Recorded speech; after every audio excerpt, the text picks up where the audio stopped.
স্বাগতম আপনাকে। আমি ডাক্তার পরাণ পাল, গভর্নমেন্ট রেজিস্টার্ড ক্লাসিক্যাল হোমিওপ্যাথি চিকিৎসক ও মেডিসিন কনসালট্যান্ট।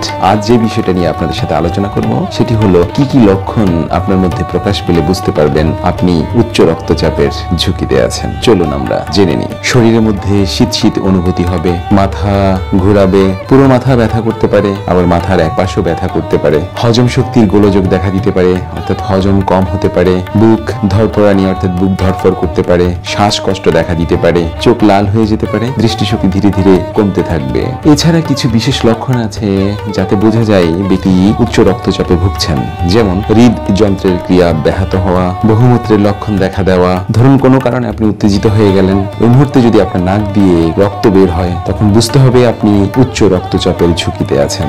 ভালো থাকবেন, সুস্থ থাকবেন। উচ্চ রক্তচাপ নিয়ে বিস্তারিতভাবে আমার এই চ্যানেলের মধ্যে ভিডিও দেওয়া আছে। কি করলে একজন উচ্চ রক্তচাপের রোগী ভালো থাকবেন, সুস্থ থাকবেন সেই বিষয় নিয়ে বিশদভাবে আলোচনা করা হয়েছে। ধন্যবাদ।